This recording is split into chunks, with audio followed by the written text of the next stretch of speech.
Hello everyone and welcome back to the video. Today I'm going to be explaining how to break an enemy base in Castle Age, and I'm going to be showing you guys a few practical ways in going about this. Now when I talk about breaking an enemy base, I don't just mean raiding and killing a few villagers or some of his army. I mean actively taking out a good chunk of his entire base, including buildings, town centers, production buildings, that kind of stuff. Maybe taking out some houses to pop cap him to really do some significant damage and potentially end the game. And we're going to be doing this all in Castle Age because of course if we're doing it in Imperial Age, it's pretty easy to do it. You have so many tools in Imperial Age that can absolutely decimate buildings. You have the trebuchets from long range, you've got the bombard cannons from medium range, you got the siege rams and the siege onagers that can go up pretty close and take care of buildings and units alike. And it's just a ton of options that you have to destroy buildings that it's really not that much of a challenge. However, sometimes you want to rush things, you want to go for the kill in Castle Age. And in this video, we're going to talk about some of those options because honestly, they're definitely pretty underrated as far as what you can do and how much damage you can pull off in the Castle Age. So there are four main ways that you can go about doing this, and I'll go through them in order of good to bad, or most played to least played, I guess you can say.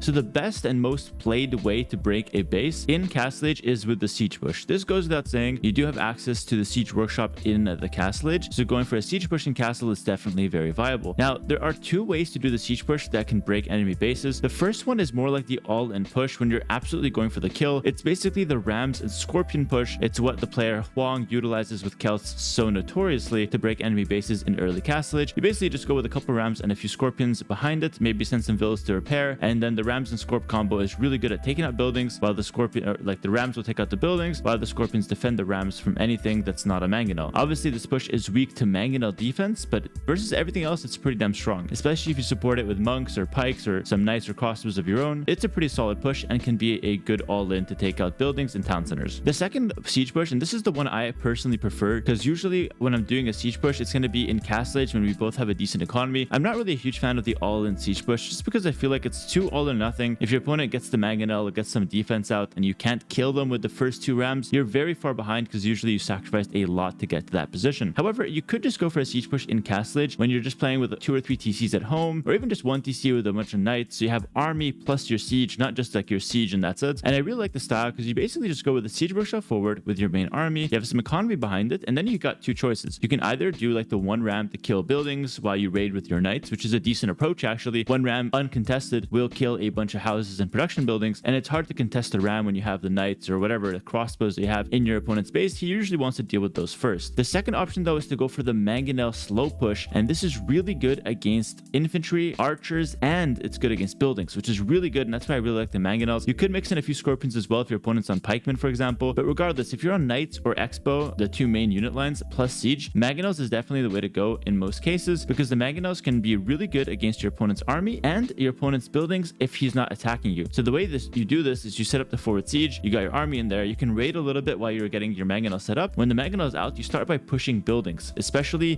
with the trick to attack ground between 2 buildings. You can kill 2 buildings at the same speed you can kill 1, which is a really good trick if you don't know it and how you do. And with this trick, you can take out bases really quickly, clear up a lot of space, and then your opponent has 2 options. Either he engages you, which is really hard because usually you're on a hill, you might have an outpost or 2 to get vision, so you see him coming with his mangonels or his army, and then you can just fight him because the mangonels are good in combat. Or if he doesn't attack you and doesn't contest you, you're going to be killing all of his buildings and slowly making your way towards his base. Then when you get towards his base and his town center is exposed, you can use the mangonels directly on the town center to deal massive damage from 7 tiles away. Town center can't hit you since it only has 6 range, so that leaves your opponent in an awkward position. He now has to fight because, as you guys might know, the town center costs twice as much to repair as a standard building. Actually, it costs 4 times as much to repair compared to the standard building's repair rate. How it works is repairing a house costs half the house's total resources to repair it from start to finish, whereas the town center costs double its total resources, total wood count to repair it from start to finish. And so as you can see, repairing a town center is 4 times more expensive than repairing a regular building. And this is why pushing on a town center is a really good way to put pressure on your opponent and force him to take an engagement or take massive losses. Of course, if he doesn't attack you and doesn't repair, he's going to lose the town center pretty quickly because town centers are really not that tanky. And so this is the best way to go for a siege push in my opinion. But like I said, you got the 2 options. You got the all-in castle age siege push right away, and you got like the slow siege push with Magno Scorp or like the one ram with army. These two siege pushes are your main tool to break a base, and I highly recommend you mess around with this. Just a quick tip: if you're gonna go for a siege push, send 1 or 2 vills forward and make the siege workshop forward near your opponent's base. Making the siege workshop at home and walking your rams and Magnos from your base to their base is number 1, very slow, and number 2, very susceptible to you getting picked off by a few stray cavalry in the middle of the map. So sending your vills forward while protecting the villagers with your army, securing the forward siege, and then having the siege at your opponent's base directly, much better way to go about it, and this is what all the pros do. Alright, the second tool to break an enemy's base is by using just brute force, mass knights or longswords. These are the two main units that can break bases. If we're excluding unique units here, knights are actually really strong in general with 10 base attack, could go up to 12 for a generic knight with upgrades, and this is actually a pretty good amount of damage to take out a town center, as town centers don't have the most amount of melee armor. And so with knights, like I would say the prime number is around 15 or more, you could threaten town centers. But the way I suggested, again, this is not a Hera video if I just give you the numbers, I gotta give you some practical tips. The way I suggest you do this is not to run in with the knights and target a town center right away. You run in with the knights and you target the villagers first. This way your opponent, if he's not reacting, will lose a ton of villagers, which like 4 or 5 vills is basically the same price resource wise as a town center, maybe like 7 vills if you include the stone cost. So killing 7 vills is really fast, and if your opponent's not paying attention, he can easily lose 7 villagers within like 10 to 15 seconds of a knight raid. So go for the vills first, spread out your knights, kill as many vills, and then if your opponent reacts and garrisons the vills, then you have 2 options. You either leave if your opponent has army, or if he has nothing, you can then go ahead and break the town center. That way you kill a bunch of vills first, force him to react, then go for the town center, and if he's not reacting in time, you can kill the town center and then kill the vills that were hiding inside of it. If he tries to run away before the town center is killed, you can then chase those vills down, kill the vills, go back and finish the town center off. The knights with the mobility and the high attack make for the perfect in and out operation to kill villagers and town centers alike. Now what I don't recommend is that you just run in and start hitting buildings, the first buildings you see. If there's a hole, go into the hole first. If there's no hole, then usually you want to rely on siege. You could in some cases use knights to just like break houses and break stables or barracks, which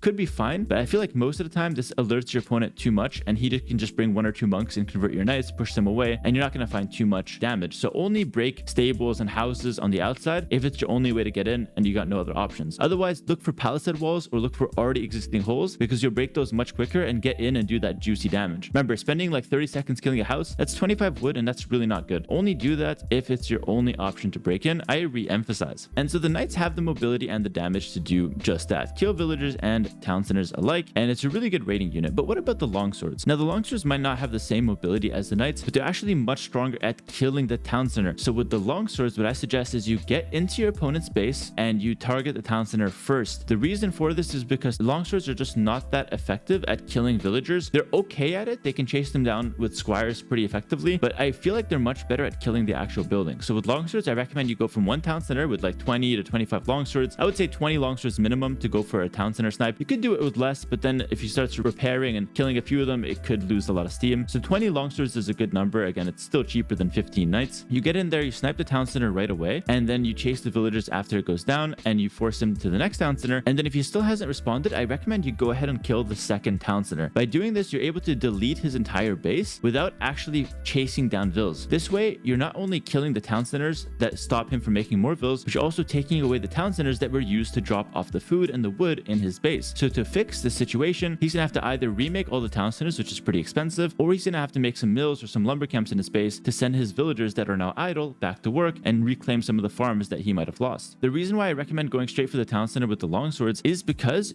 if you start by chasing villagers, you're giving your opponent a lot of time, and by the time you go then to the town center, your opponent will probably be there with army. You might kill 1 town center, but then your push is going to be kind of dead. And the problem with the longswords is that if he brings army, you cannot run away. You don't have the same timing window as the knights. Knights can get in there, chase fills, then go for TC, and then just leave at any point because they're fast. Longswords cannot do that. So it's really a quick in and stay in push. You're never leaving with the longswords unless you've won the game. If you're going in with longswords, you're basically staying in and doing as much damage as possible before they die. That is the mentality with longswords, and because they're somewhat cheaper than knights, it's easier to justify this kind of playstyle, and I'd recommend that you get in there and do as much damage as possible, one TC to the next, then chase vills, and then when you've killed all his town centers, you can then just chase vills or trade against his army. That is a successful rush with longswords. And the last thing I'll mention about the longsword play is that unlike the knights, I think you could justify taking out stables and barracks and houses on the outside, because you do kill them much faster than the knights can, because you get that, infantry attack bonus versus buildings. And because longswords are cheaper, if your opponent has 1 or 2 knights, he could convert 1 or 2 units, but it's not that impactful because longswords being cheaper means you have more of them and you're not worried about 1 or 2 conversions. All right, the third way to break an enemy base in Castle Age, and this one is just as good as the other two, to be honest, it's the castle forward. Now, castle forward is undoubtedly one of the strongest strategies at all points of the game. As soon as you can lock down a forward castle, no matter when it is, early imp, early Castle Age, late Castle Age, it's going to be very strong because a castle is one of the most oppressive buildings, and it is the strongest building, basically, in Age of Empires, maybe barring wonder victories and whatnot. But the castle will be a strong tool at breaking bases because while it doesn't do that much damage against buildings, it forces your entire opponent's army away from that area. So going with a castle forward, you force your opponent to basically evacuate 8 tiles of radius at least. And if you get Bodkin Arrow, that becomes 10 tiles. He can't stay there with any army. He can't stay there with a town center because the castle can kill town centers relatively quickly. And the castle will also prevent any kind of siege or monk defense from your opponent within that 8 or 10 tile radius. And so a castle forward really sets up your push to then gives you a free space to work with your siege, work with your units, and just clear out all of his buildings and break that entire base. What I recommend as a general rule of thought with castle forward is number 1, make sure it goes up. If you're going for a castle forward, send enough villagers to make sure it goes up, because the worst thing that can happen to you is that you send like 8 or 10 vills, which is really not that many, and then you end up losing the castle around like 95%. That way, if you delete it, you only get back like 15, 20 stone, and that's it. And that is an absolute disaster. Losing the 10 vills, losing the entire castle, that's basically GG. You lose the game on the spot. So number 1 rule with forward castle is that make sure it goes up. Defend it with your military, send a good amount of vills, extra if you need. If you're ever doubting it, just send a couple extra. Speaking of doubt, little pun in there, he never sends enough and it bothers me. You guys know this. Either he sends not enough or he sends too much and it's like, hey, slow down, doubt, stop overcompensating, But yeah, make sure the castle goes up. Second rule as well, after the castle goes up, those forward villagers, send them on a resource close by, like a gold or a wood, so you can keep them around in case your opponent goes for like a ram rush to break your castle. You have the vills there to defend it. You want to build around your forward castle. Don't just make it and leave it there, because then your opponent can actually counterplay and kill it. So take a resource nearby, create that second base near the forward castle, and then usually you want the castle to be in range of at least 1 enemy town center for 2 reasons. Number 1, the castle can kill a town center pretty quickly, and so taking out an opponent's town center, remember, they can't repair easily because it costs a lot to repair a town center, and they also can't really afford to lose a town center like that because that's a lot of resources and a key building in their base. But the second reason, which is the most important one, most of the enemy farms will be around town centers, and farms are 60 wood apiece. If you force him off of 10 farms, that is 600 wood he lost right then and there. It's so underrated. Like, losing farms is the number 1 reason why forward castle sucks. And this is why if you're getting a forward castle on your face and you lose access to your farms, you can't just go imp right away because you lost your farms or lost a good portion of your farms. So castle forward on enemy TC, on enemy farms, you're going to have a really good time with that. And there's not really much else to say with the forward castle. You get that castle there, it destroys everything your opponent does in that vicinity. The castle isn't really good at taking out stables or barracks. It just does very little damage against those buildings. And so I recommend, if you really want to push further with the castle forward, make like 1 ram, keep it within the castle radius, kill all the buildings really fast. Your opponent can't kill the ram because you got the castle there usually, so you should be completely fine. And that way you completely break the base, and then you can send in your army and finish off the rest of the area. And that's one really good way to take out an enemy base.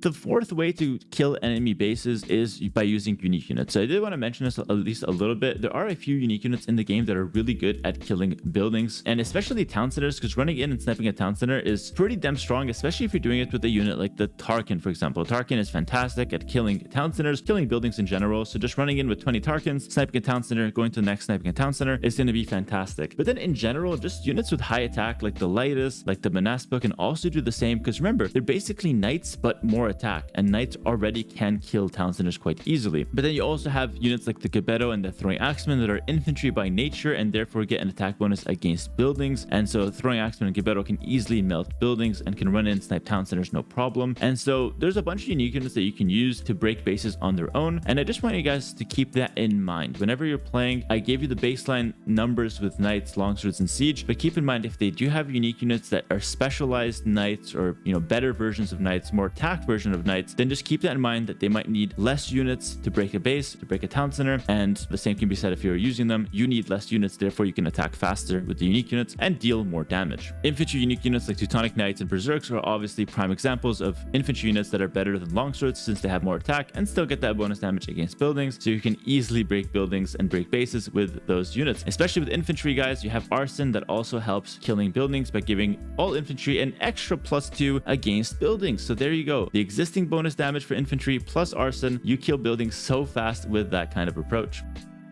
All right, that's going to do it for this video, guys. I want to give a quick shout out to the guy who suggested this. It's actually a Patreon suggestion in my secret Discord with some of my Hussar Plus tier Patreons. So thank you, Tortisor, for that suggestion. And I hope you guys enjoyed the video. Hopefully Tortisor enjoyed it himself. And yeah, I look forward to more suggestions from my Patreons. And I look forward to making more videos for you guys here on YouTube as well. Thanks so much for watching. Like, comment, subscribe if you guys did enjoy. And I'll see you guys in the next video. Peace.